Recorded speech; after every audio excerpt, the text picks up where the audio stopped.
तरी सर अगरवूड लागवडीबद्दल रोपांपासून ते लागवडीपासून विक्रीपर्यंत महाराष्ट्रातील शेतकऱ्यांना सविस्तर माहिती द्यावी. अगरवूडचं रोप आहे तुम्ही गव्हर्नमेंट ॲग्रिकल्चर नर्सरीमधनं पण घेऊ शकता, ॲक्वेरियम मॅलिसिस, किंवा तुम्ही बाहेरनं पण मागवा.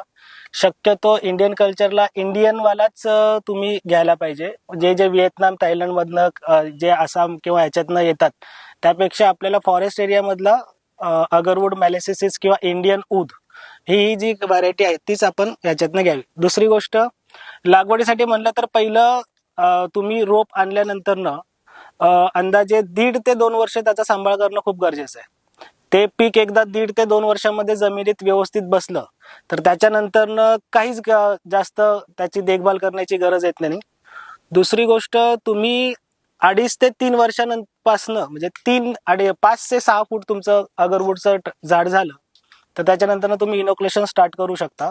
इनोक्युलेशन 12 महिने, 18 महिने, 24 महिने, किंवा जर तुम्हाला जे व्हिडिओमध्ये दिसतात खूप कॉस्टली लाकूड जो आहे त्याला कमीत कमी 7 ते 8 वर्षाचं मेडिसिन दिल्यानंतर होल्ड करणं गरजेचं आहे. दुसरी गोष्ट, जर तुम्ही हे अगरवूडचं प्लांटेशन करताय तर त्याच्यामध्ये 101% तुम्ही 100% सेंद्रिय शेतीमध्ये वळावं. आपल्याकडे जे आहे वर्मी कंपोस्ट, वर्मी वॉश, ऑर्गॅनिक स्लरी हे त्याला कंपल्सरी द्यावं. 1 महिना ते 3 महिन्याच्या पिरियडमध्ये, म्हणजे तुम्ही पहिलं आपलं वर्मी कंपोस्ट टाकलं त्याच्यानंतर त्याच्यासोबत तुम्ही एकतर स्लरी द्या किंवा वर्मी वॉश द्या.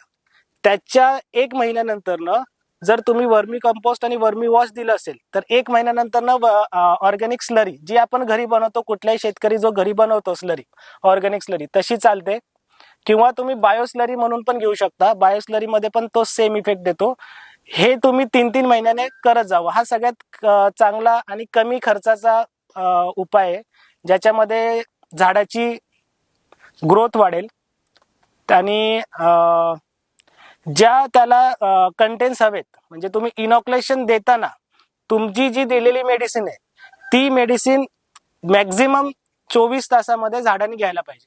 त्याच्यानंतर ती बाटली तिथं, म्हणजे कुठलंही मेडिसिन असेल ते ठेवू नका. जर ते असेल याचा अर्थ की तुमच्या झाडाचं आरोग्य खूप चांगलं आहे. त्याच्याने तुम्हाला रेझिन हा त्याच हिशोबाने तेवढ्याच पटीने तो वाढेल. त्याच्यानंतर तुम्ही हाईट नुसार बघितलं तर प्रत्येक झाडाचा जो घेरा आहे किंवा हाईट आहे त्यानुसार त्या मेडिसिन चेंजेस कराव्या. की तुम्ही एका ड्रिल मध्ये तुम्ही 1 फुटावर एक इंजेक्ट करताय की 3 फुटावर करताय, 2 फुटावर करताय, झिगझॅग व्हेरियंट करताय, 4 साइड घेताय, तर ह्याचा जो आहे त्याला मेडिसिन तुम्ही किती देताय ह्याचं कॅल्क्युलेशन करणं खूप गरजेचं आहे. त्या कॅल्क्युलेशन नुसारच तुम्हाला त्याचा रिझल्ट भेटेल. इनॉक्युलेशन झाल्याच्या नंतर झाडांची पानं पिवळी पडतात, गळून पडतात, ही सिम्पटम चांगले असतात. पण जेव्हा तुम्ही तुमचे वर्मी कंपोस्ट, वर्मी वॉश, ऑर्गॅनिक स्लरी देता त्याच्यामुळे झाडाला ती ताकद पण भेटते.